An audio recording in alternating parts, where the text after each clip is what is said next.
मोदी सरकार की सबसे बड़ी उपलब्धियों में से एक भारत के संरक्षित क्षेत्रों का अभूतपूर्व विस्तार रहा है। 2014 में भारत में 757 संरक्षित क्षेत्र थे। आज यह संख्या बढ़कर 1100 से अधिक हो गई है, जो करीब 1,87,000 वर्ग किलोमीटर क्षेत्र में फैला है। इसमें 106 राष्ट्रीय उद्यान, 574 वन्यजीव अभयारण्य, 145 संरक्षण रिजर्व और 300 से अधिक सामुदायिक रिजर्व शामिल हैं।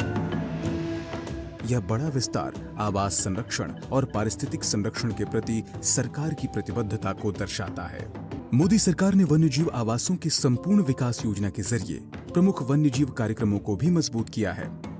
शिकाररोधी अभियानों, आवास सुधार, वन्यजीव निगरानी और प्रजातियों के संरक्षण कार्यक्रमों पर हजारों करोड़ रुपए खर्च किए गए हैं। अब इसके परिणाम जमीन पर दिखाई देने लगे हैं। भारत में शेरों की संख्या 2020 की 674 से बढ़कर 2025 में लगभग 900 हो गई।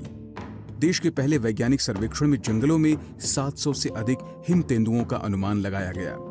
इसके अलावा भारत ने पहली बार समन्वित नदी डॉल्फिन गणना अभियान चलाया, जिसमें 6300 से अधिक गंगा नदी डॉल्फिन दर्ज की गई। ये उपलब्धियां वन्यजीव संरक्षण में भारत की बढ़ती वैज्ञानिक और संस्थागत क्षमता को दिखाती हैं।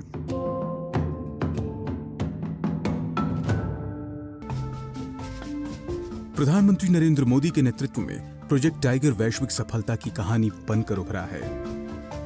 भारत में बाघों की संख्या 2014 के 2226 से बढ़कर 2022 में 3682 हो गई है। आज दुनिया के 70% से अधिक जंगली बाघ भारत में पाए जाते हैं। साथ ही टाइगर रिजर्व की संख्या 47 से बढ़कर 58 हो गई है। मोदी सरकार ने हाथी संरक्षण पर भी विशेष ध्यान दिया है। भारत में हाथी रिजर्व की संख्या बढ़कर 33 हो गई है। उत्तर प्रदेश, छत्तीसगढ़ और तमिलनाडु में नए रिजर्व बनाए गए हैं। मोदी सरकार के दौरान सबसे उल्लेखनीय संरक्षण अभियानों में से एक गंभीर रूप से लुप्तप्राय ग्रेट इंडियन बस्टर्ड को बचाने का प्रयास रहा है।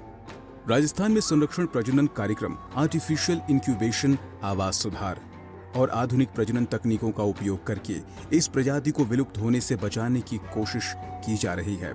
इसी तरह प्रोजेक्ट घड़ियाल और प्रोजेक्ट स्लॉथ बियर जैसी नई संरक्षण पहले भी शुरू की गई हैं। प्रधानमंत्री मोदी की सरकार ने आर्द्र भूमि, मैंग्रोव और वन पुनर्स्थापन पर भी विशेष ध्यान दिया है।